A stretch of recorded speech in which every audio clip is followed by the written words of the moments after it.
Cemlyn, the highs and lows of 2023. I can't believe it. I still can't get my head around saying 2023. I'm showing my age now, and I still remember when we flicked over to the year 2000. So it's just yes, they all start muddling into one. So yeah, I'll pass you over to Chris for this evening's talk, and I'll keep an eye on the chat and any issues, mate. Okay, I'll be here. Yeah. Okay. Yeah. All right. Good evening, everybody. Thank you for joining us this evening for this rearranged talk. So yeah, the talk is basically what it says on the tin. Just looking at Cemlyn in 2023, sort of things that went on the reserves, how the terns did, how wildlife in general did around the reserve, and touching on a few sort of other bigger issues as we do go through the season.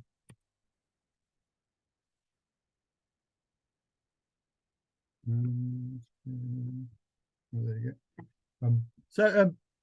Firstly, I think just before I start talking about Cemlyn this year, I think maybe it was important just to take a step back and think about some of the recent news about wildlife in Wales and the UK as a whole. And I'm sure some of you will be aware and maybe even had a chance to have a look at the State of Nature report for Wales, and the sort of the dire situation that paints for us across Wales in relation to sort of the continued presence of certain species in Wales and how poorly some of them are doing. There are some success stories that particularly tends to be around generalist species, but there's lots of graphs and charts in there which tell you how everything's doing. So if you haven't had a chance to look at it, it is a really interesting read, and you can sort of drill down into the information. And then yeah, perhaps I'll come back to mention that again a bit later on in the talk.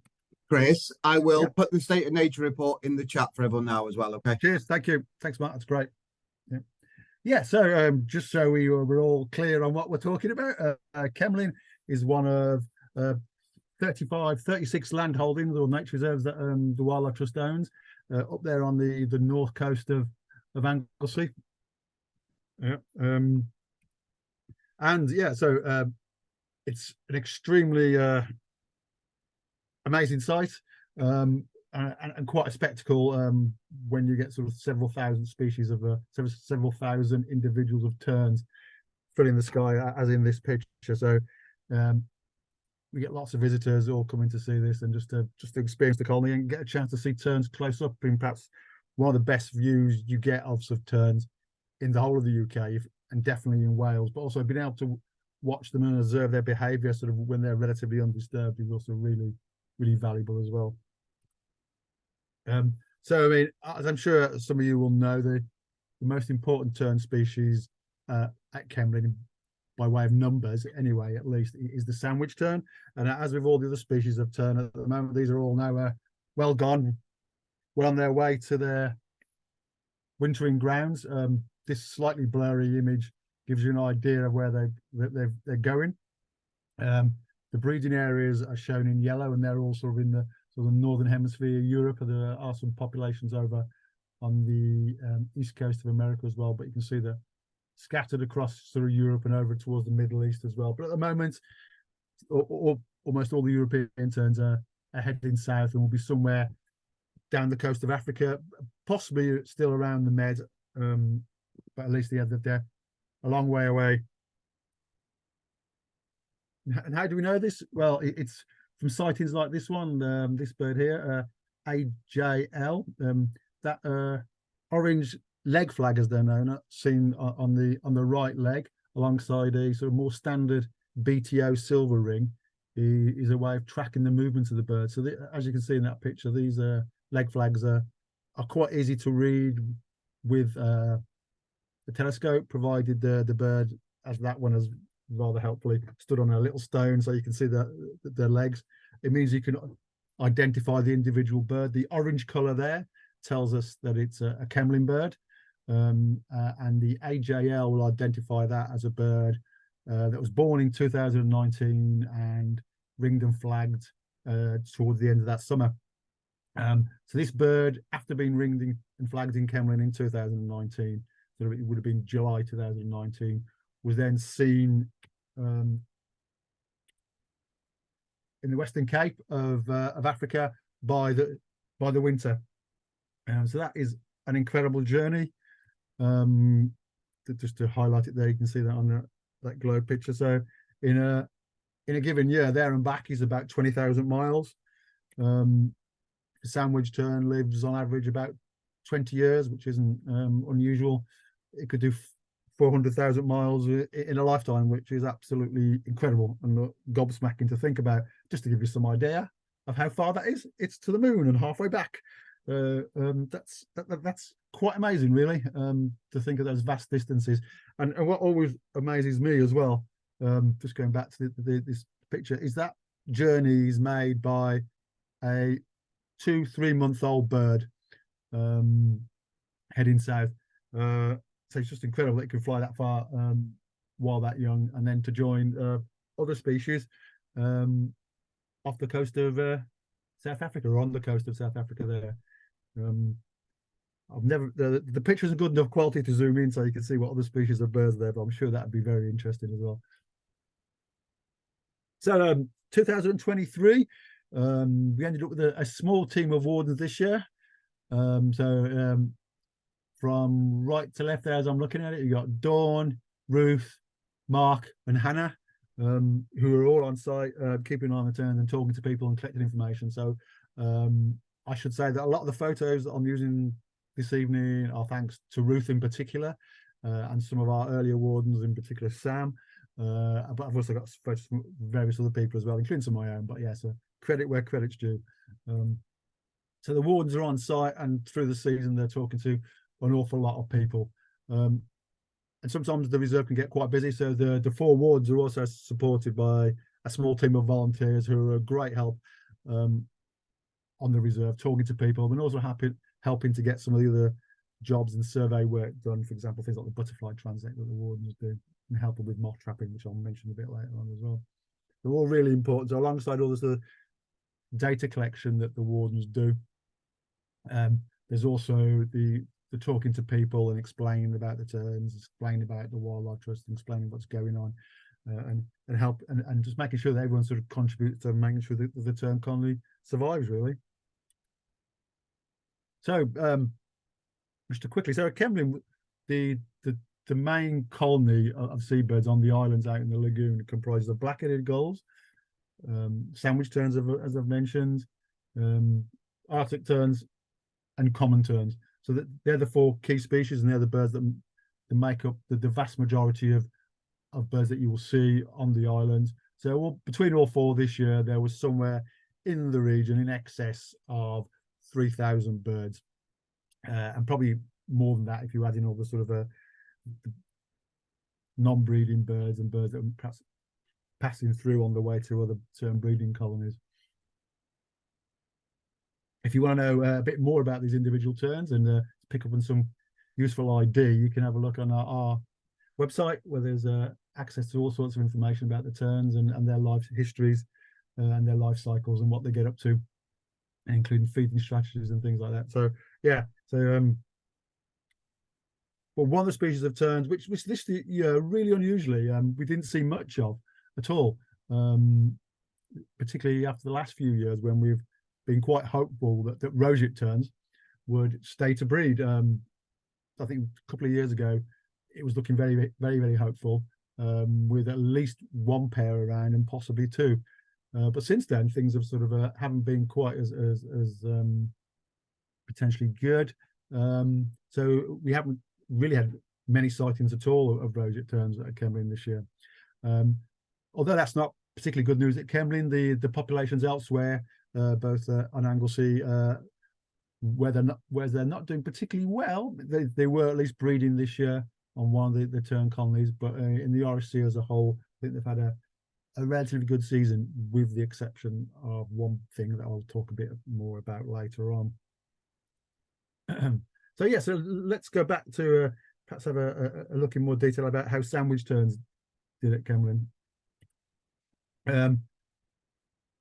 This graph shows you the number of breeding pairs at Cemlyn of sandwich terns going back to 1982 or 1984, I think is on the graph, when we first employed wardens on the site, so in the early 80s. And you can see that over the years, the population has fluctuated quite a lot. but it's generally sort of been heading up. And this year you can see which this little blue diamond shape on the extreme right hand side. We had about 1,000 pairs of sandwich terns. This, as I'll come on to talk about a bit later on, is a little bit concerning when you can think the last few years we've been following a sort of a poor year in 2018. The numbers seem to be on the way up, heading back to the highs of the sort of 2015 and 16 up there. This is like more than 2,500 breeding pairs. That's 5,000 birds. So the colony was incredibly busy at that time, and it's fallen down to 1,000 there. So that's a little bit alarming. We were able to make contact with various sandwich tern colonies around the Irish Sea during the summer, and none of the others reported any significant increase in their populations at all, really. And if anything, they had slight declines as well. So that is a little bit concerning. This is a very similar graph, but instead of looking at an individual year, it takes the 5-year average of breeding pairs. So it sort of smooths out the curve, really. But you get this, again, you get this general impression of an increasing colony, and then you get this dip. So this dip follows on from 2017, when we had a serious problem with otters, which I'll talk a little bit more about later on. And since then, so the calculation reflects the poor year we had in that particular year. And an interesting thing to remember about these figures, including the previous graph, but this one as well, is this is purely a reflection of the number of breeding birds. What it doesn't tell you is how well they bred. So, for example, so this one here, I think this is 2017. There were over 2,000 pairs breeding, but the colony completely failed. There were no chicks or no fledglings at all, and that was because of otters. And the one result of that as well was that the following year, the number of breeding sandwich terns was a little bit lower, and then decreased again in the following year before starting to pick back up. So in a good year, Cemlyn accounts for 20% of the UK breeding population of sandwich terns, which is literally quite a lot of eggs in one basket. This is a slightly different graph to the previous one. This compares the Cemlyn sandwich tern population with that of the population of the whole of the Irish Sea. And you can see how the numbers do somewhat reflect each other, the curves, but it also shows you how significant Cemlyn is and continues to be for the whole of the Irish Sea population. So that this is about 7 or 8 different sites, of which 2 or 3 make up the most significant numbers. So that's places like Hodbarrow in Cumbria and Ladies Island Lake in the Irish Republic. But there is a little bit of good news in terms of sort of sandwich terns. We've always said quite proudly that Cemlyn was the only sandwich tern colony in the whole of Wales, whereas now we're able to say that it's one of 2, which is great. So last year, breeding sandwich terns were identified on a small island in the inland sea, and this year they returned. Excuse the pun. And about 119, I think it was, bred successfully. With about 80 chicks fledged, which is great news, and that was alongside common and Arctic terns and black-headed gulls as well on the sort of surrounding smaller islands. So that's really great to have a second sandwich tern colony in Wales. And on this map, you can see the other colonies are sort of outlined in red, and they're just about visible. But so that's really good news, and the RSPB were doing a lot of work at that colony, and everyone's really pleased, and we've been working together to try and make sure that colony's got the best chances of being successful and continuing into the future.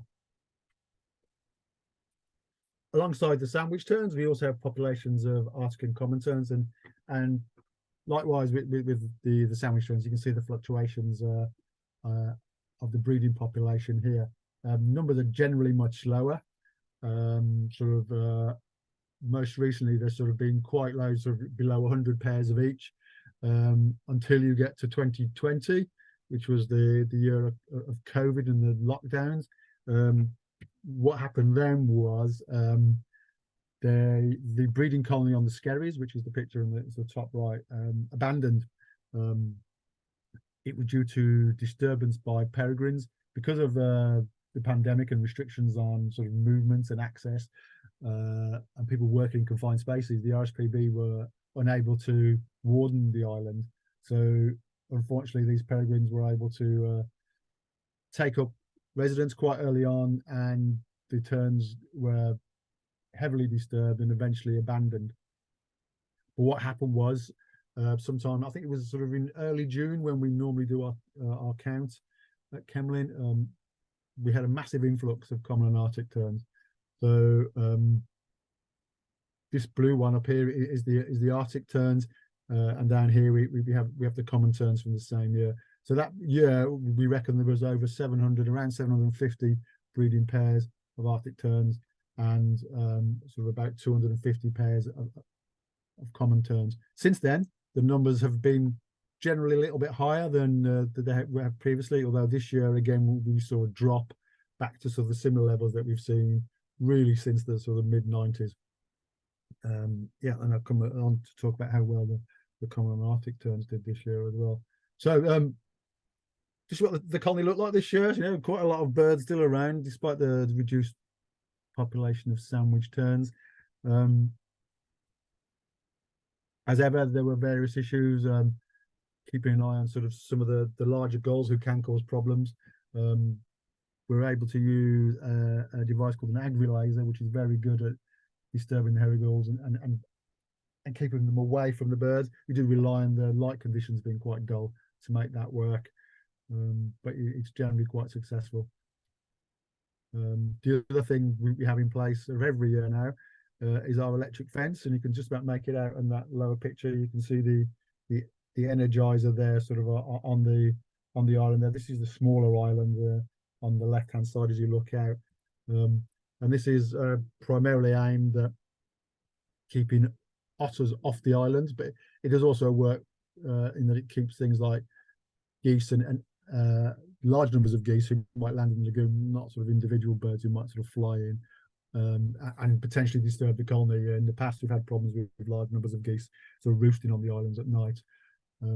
But to go back to the otters are around Cemlyn throughout the year, during the winter. So this time of year, autumn into winter, you could find obvious signs of them at various points around the lagoon, particularly by the bridge between the two pools is a good place to look. But as we head into the summer, their presence sort of tends to decrease, both in terms of the distribution of the spraying and also the frequency. So we don't really know whether electric fences has stopped them, but we do know that their presence has declined, and that's possibly down to a whole range of reasons. It could be just the mere presence of the wardens who go around the reserve. Also, we think there's some sort of interactions, particularly with foxes, who might just sort of push the single otter, we think it is at the moment, away. Yeah, so they stay away from the terns, which is good news. The terns have a hard enough time as it is. So yeah, just to go back to this graph, just to show you how well the population's been doing, and how we get this data. So that's basically is a team of people who go out and collect the information every year. Luckily, even in 2020, as the restrictions eased, we were able to do this work as well. But yeah, so it basically involves a team of people who go out and count eggs and nests. And you can see in the foreground of the left-hand picture, there are 2 sandwich tern eggs in there, and then off to the left is a black-headed gull nest. And I think you just about make out a chick there. So basically, people go around and count both numbers of nests and the numbers of chicks of all the different species. And you can see Ben there, my colleague, he's carrying a bag of pasta. We use the pasta to mark individual nests. It's a really sort of a simple and effective method. And then there's always the great excitement when we get back up to Hemblas and add up the figures together. So yeah, it's a really amazing experience to go and do it, and yeah, and it provides us with some really valuable information, not only in terms of what we count, but in a normal year, it gives a chance to have a look at what's going on the islands as well, whether there's any predation or any other issues that we might need to be aware of to and sort out. As I mentioned back at the beginning of the talk, in 2019 for the first time, we flagged and ringed the bird. We repeated this in 2021, and we had a year out because of COVID, and we've had a year out, 2 years out now because of bird flu. But so altogether, we've ringed about and flagged about 250 birds from Cemlyn. You can see this recently fledged bird on the right hand side, and you see the flag. They're extremely lightweight and don't really bother the birds at all. What this does mean, as I said earlier on, is that we can start to observe the birds as they move away from Cemlyn at the end of the breeding season. This rather colourful pie chart gives you an idea of the range of locations that the birds come from, and these are all seen around the North Wales coast, in particular off Ross Point, near Colwyn Bay, where it's possible to see the legs. So there, as you can see down the bottom, there was 207 sightings of ringed and flagged birds, which was 142 different birds. And you can see that obviously Cemlyn birds in this particular, this is data from 2021, made up a significant number. Then you've got Ladies Island Lake here, which is the site I mentioned in the southwest of Ireland, Hodbarrow, which is in Cumbria. But then what's interesting is the number of other sites. So there's several from around Scotland, but there's also colonies over on the northeast of England, which is interesting. This is a Dutch colony. So quite a wide distribution for the birds that are coming to the North Wales coast before they head south. Other observations of birds from Cemlyn, they've been recorded up the Cumbrian coast and even as far north as Scotland. So there's a feeling that the birds are sort of getting to know the area before they head south. So these birds are all fairly young birds, in particular the Cemlyn ones, just getting to know the area before they head south on their migration. So we get these big congregations. A similar thing doesn't really happen with common and Arctic, and if they do have these congregations, they must be out at sea because they're not really observed. But so this year was a varied one, and we've talked about a little bit about some of the highs, but now to the lows. And obviously, I'm sure many of you will have seen in the news about bird flu and how it's been an issue for the last couple of years. In 2022, it affected a large number of colonies, particularly in the northeast, with return colonies at Coquet and the Farns, and gannet colonies further north, all being affected by it. But this year it came to Anglesey and other seabird colonies around Wales as well, and we had to deal with the impacts of it. So Coquet Island and places like Grasshome were some of the other colonies that were affected. So there were lots of lessons that have been learned from those sites, and we ought to take some of those on board. What it meant at Cemlyn at the start of the year, we were on the lookout for issues, and it became apparent from work in 2022 that removing dead birds could be significantly important in terms of the sort of survival of the colony. So early on in the season, we were prepared for that with a full range of PPE available. And this is Mark, fully clogged up, kitted out, ready to go and collect. I think it was probably only 2 or 3 birds. So the picture here on the bottom left isn't from Cemlyn; it's from one of the other colonies in 2022. But so it's not a pleasant job, but it was felt to be important that we would be able to remove these birds, and reporting dead wild birds is still important, and you can do that on the UK government website. And there's also they're asking for information about dead carnivorous mammals at the moment as well, because of concerns about the transfer of the disease to mammals. So just to go into the impact of avian flu at Cemlyn in 2023. Excuse me for a moment. So this graph shows in blue is the size of the breeding population, of each of the 4 species, the 3 terns and the black-headed gulls. And then the grey columns are estimates of the number of eggs. So these figures are estimates. We didn't go out to count the eggs and nests this year. We felt it wasn't really advisable given the presence of bird flu. We didn't want to cause any further problems or any further stress to the birds than they already had. So as I've been saying, so we had so this is breeding population, so it's not number of pairs, it's actually breeding population. And I think it's a good reference point to consider the impact. So sandwich terns, about 2,000 birds, common terns 170, Arctic 140, black-headed gull 480. So they're all quite reasonable numbers, particularly for the common Arctic and the black-headed gulls. As I said, sandwich tern numbers a little bit down. The number of eggs is, like I say, this is an estimate, and it's our best guess based on our experience of sort of the number of eggs per pair that we have at Cemlyn over sort of 20 or 30 years of experience.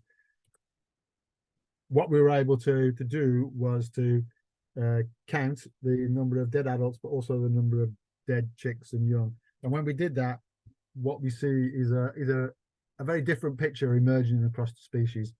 So first of all, if you look on the sort of the sandwich terns, obviously the biggest population, and relatively speaking, a small number of birds were found dead. And this is reflected from other colonies as well, where it's possible that the sandwich tern population have some degree of immunity already to avian flu, but relatively few birds were found dead. This is throughout the season. Whereas with common terns, what you can see here is proportionately much larger part of the population was killed as a result of probably contracting bird flu. We know that there's, relatively speaking, few deaths through the year, and you'd be talking way less than 100, and then that would be across all species. So we know that these deaths are most likely down to bird flu, but you can see that is a very significant part of the breeding population. More than half of the breeding birds at Cemlyn died in 2023. Likewise, a similar story with the Arctic terns. About a third of the breeding population died. And then with black-headed gulls, again, a much lower number. And then when so obviously it looks like common terns, adult population was the worst affected. The one sort of slight ray of hope is that all terns are long-lived species, so we hope they will come back and breed again. So a 1-year blip will hopefully not be that significant for the adults. We'll have to wait and see that this story around the serious impact on common terns is reflected at a number of other colonies as well. But when you look at the impact on chicks and young, so on this year's productivity, a very different picture emerges. So for sandwich terns, what we see is that almost half of this year's young died as a result of bird flu. So that is quite a significant dent in the productivity, and will probably be reflected in future years with the recruitment of the population. But then the impact on common and Arctic terns and black-headed gull in the young was much less, but perhaps relatively speaking, still quite significant. So common and Arctic terns do seem to have had the hardest hit from the terns, out the terns. And I think, as I said back at the beginning, what's particularly concerning for the sandwich terns is the smaller breeding population as well. But what we don't know yet is why that is. As I said, there was no correlated increase in breeding populations at the other Irish Sea colonies, and we have tried to find out whether there was any overwinter deaths somewhere down in Africa, but we've not heard anything back yet. But that's something we're going to continue to look into. So as I said, yeah, so NRW are encouraging people to report dead birds and also dead mammals as well. And as you can see in this little poster there is similar to the ones that we used on site. There's some guidance for people as well, and a particular concern at Cemlyn is this thing around dogs, and dogs off leads are always an issue at Cemlyn, both on the ridge itself, but also on the beaches around Cemlyn. So keeping dogs on a lead, around sort of sites where there's known to be bird flu is really important. Dogs have a habit of just sticking their nose in anything. So yeah, reason to be really careful. And this advice about for the public not to handle sick or dead birds is also really important as well. But it wasn't all quite as depressing as all that sounds. One of the really good news stories of the year, although unfortunately didn't have a happy ending, was the presence of a breeding pair of avocets at Cemlyn. We've had the occasional individual avocet in recent years, but this year was amazing to see two. And sometime in sort of late May, early June, it was obvious that they were a breeding pair.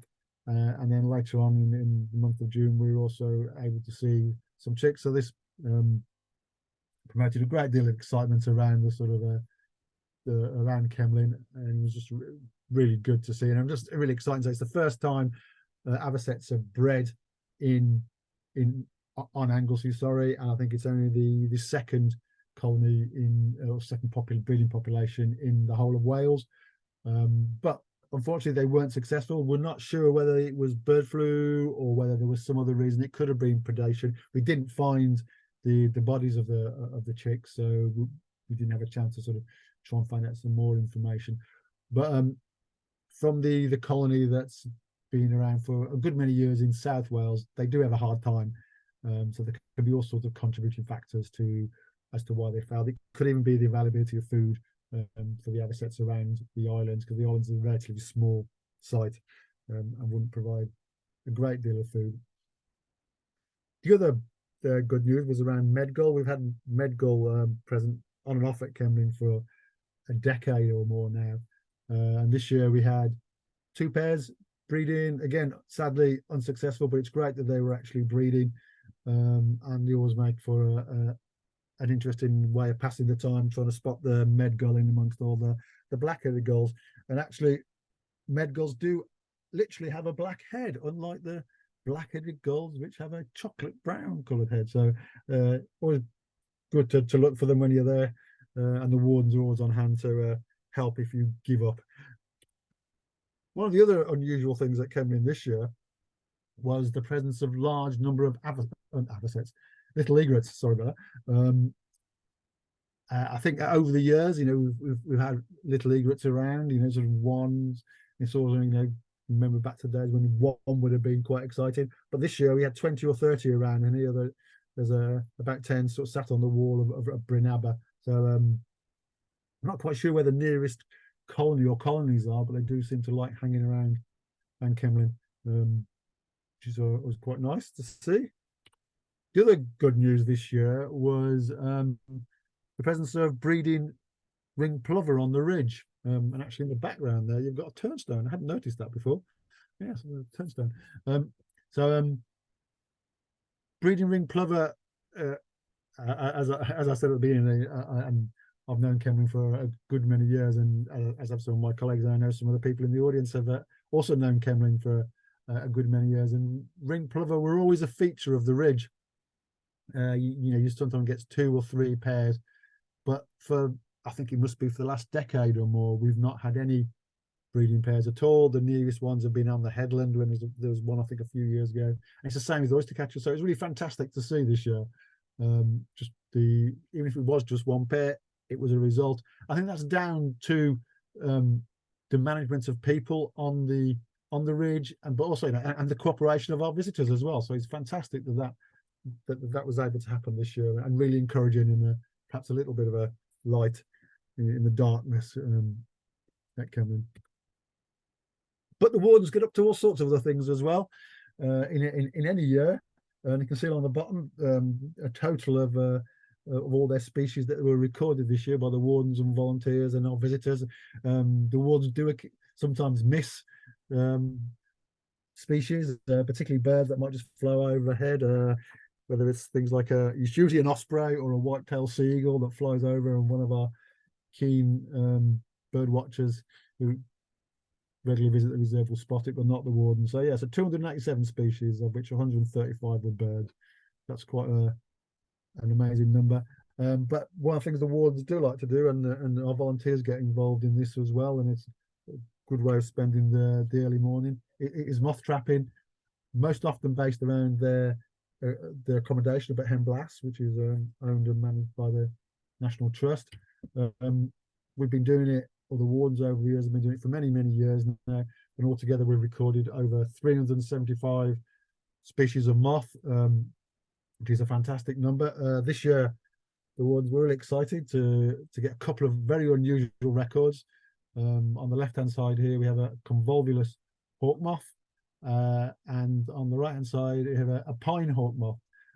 Both were first records for Cemlyn this year. And one of them, I think, was the first record for Anglesey. I can't remember which way around it was, but yes, fantastic. They often get elephant hawk moths and some of the other hawk moths as well. But so it's fantastic records, and just adding to the sort of information that we collect that come in. But there's also as that little list shows, various other species around, and brown hares are always a good thing to see around Cemlyn in the fields. It's just a lovely sight. So that's sort of a run through the year at Cemlyn. And one of the questions that people often ask is, well, how do we sort of fund all of that work? And just quickly, just to sort of explain. So again, this is a case of as many eggs as we can get in the basket as possible. We're very, very grateful for a legacy which has helped fund the wardens for several years now. We've just finished a European life project that was primarily focused on improving the habitat for the terns. And lots of our engagement work with people and schools, for some of our members of staff, is funded by the Anglesey AONB Area of Outstanding Natural Beauty Sustainable Development Fund. People's Postcode Lottery as well also helps, so all you lottery players, thank you very much. Natural Resources Wales also funds some of our work, and this year they provided some new posts for the boards for the weir to supplement those we already had, and we'll talk to them about funding for the wardens in future years as well. So that's really good news. But one of the most important things is in-kind donations of time. So all our volunteers who help at Cemlyn, both during the season and in with the preparations and the tidying up of the reserve as well. And it's all that sort of lots of eggs in one basket and all that support that means the trust continues to go from strength to strength. At the moment, we've over 9,000 members, although Mark might correct me with that later on, and over 60 members of staff across the two main offices. So the trust is a much larger organisation than it was going back to the 90s. And as I said, they've got 36 nature reserves, over 820 hectares. And we're one of 47 wildlife trusts, and that's 5 in Wales. So how does Cemlyn fit into our work generally? It's useful just maybe to think about this. So Cemlyn, like any of our nature reserves, it can be thought of as a core area in a living landscape. If a living landscape is a highly diverse environment full of opportunities for wildlife to thrive, our nature reserves are a core part of that. So as part of managing Cemlyn, what we're doing is protecting the biodiversity and the associated ecosystem services. And at Cemlyn, what we get is an opportunity to look at how well the marine ecosystems are doing, and reflecting both in terms of the success of the population, but also in particular through their feeding, in particular with the terns that they usually sand eels, and there's no indication there's any problems there from that point of view. And we can look at providing advice, and in particular at Cemlyn, we're talking about how people use the coast, and we have real examples of how things can work together. And obviously at Cemlyn, it's just providing these opportunities for people to enjoy wildlife, both obviously out on the site and talking to the wardens and just experiencing the spectacle of thousands of seabirds and the noise and the smells and the seas. All that is incredibly good, but also providing opportunities for people to experience it online. Not everyone can get out in the countryside, so being able to engage with people and talk to people about what's going on is always really good. And I think during 2020, during COVID, it was really obvious how much people appreciated the stories that were able to come out from Cemlyn. So just to go back to how I started, and that was talking about the state of nature. report. Oops. I think it's interesting. I seem to be drawing on my presentation. I don't know how I've started doing that. Yeah, go back to State of Nature report. So the story that comes out of that is one where we need to be thinking big and doing much more than we've ever done before if nature is to thrive, if biodiversity is to thrive. So our work at Cemlyn now sits within our strategy looking forward to 2030, where what we're aiming to do is to bring nature back. And I'm sure you might have heard the phrase 30 by 30. Let's have 30% of land managed and looked after for wildlife so that wildlife can thrive. So, and as part of that, we have 3 goals. We're looking at getting nature in recovery across the whole of the countryside, meaningful actions that make a difference. So as far as Cemlyn's concerned, that's working with our partners on seabird colonies around Anglesey and across the UK as well, and nature-based solutions. So although perhaps not directly relevant to Cemlyn, and some of our wetland sites, that's where we can be really thinking about providing solutions and helping with things like flooding and water supply. And you can help, you can take part. Perhaps one of the easiest ways is to sign up for our free newsletter if you don't do that already. And I'm sure many of us are members, but if anybody isn't, please do consider becoming a member. And the other way is finally to get involved. At Cemlyn, there's a great team of people who get involved early in the year. As you can see here, we're getting prepared to board off the weir to protect the islands and the tern colony from high water and flooding, and also all the nest boxes we have to put out. So there's a small team of people get involved in that. But there's lots of opportunities, not only across our nature reserves, but working with some of our other teams as well. There are our marine teams and our education people as well. So there's lots of opportunities. Do get involved and do have a look at our website.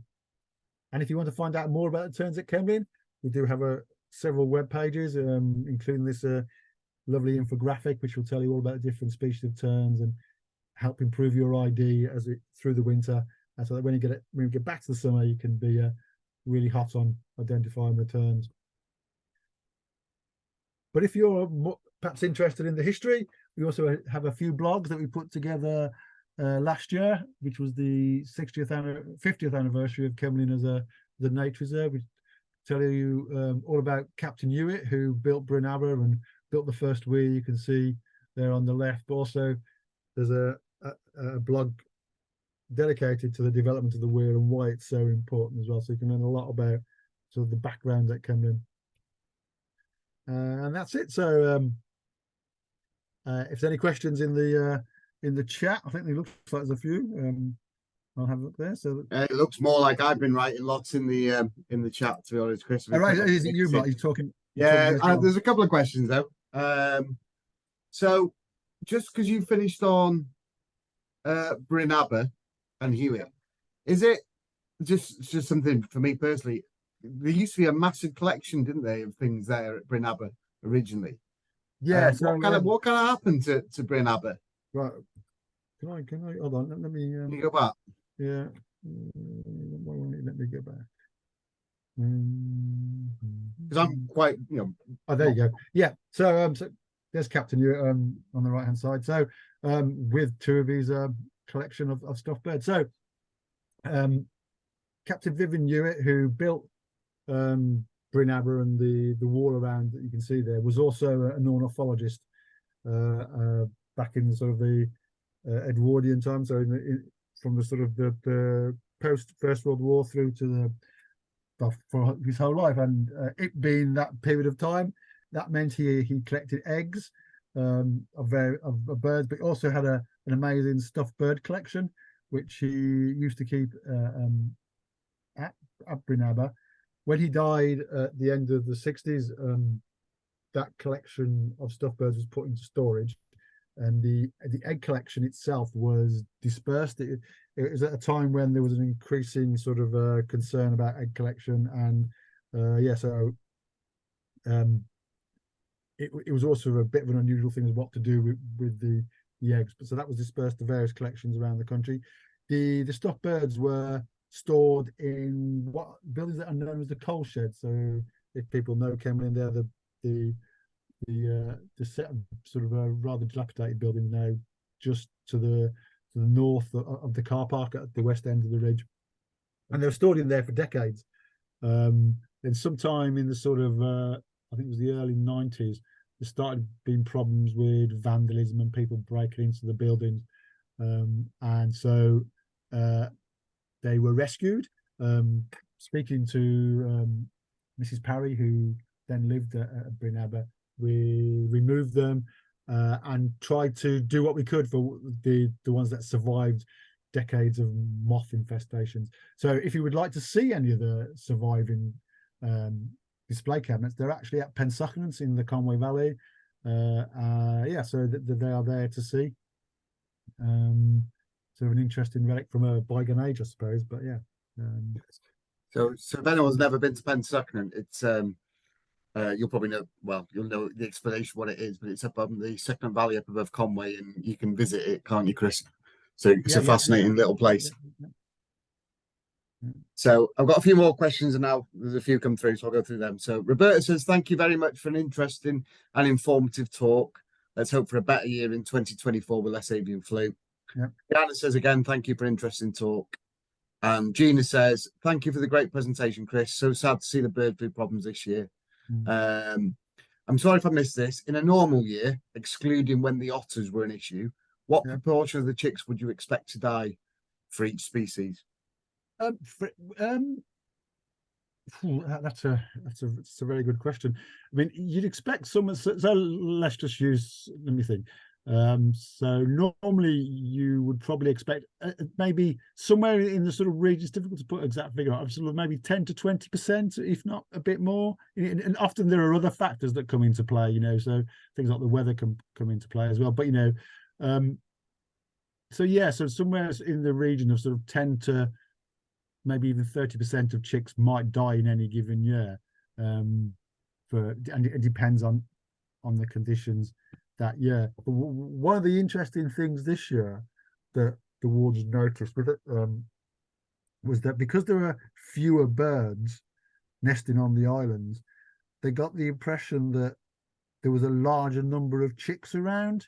So it was almost as if, because the colony was less dense, the chicks were doing better until bird flu got them, and that is a sort of a feature of colonial nesting birds, is that you get this point when they're so densely nested that you know, there's all sorts of things that can happen.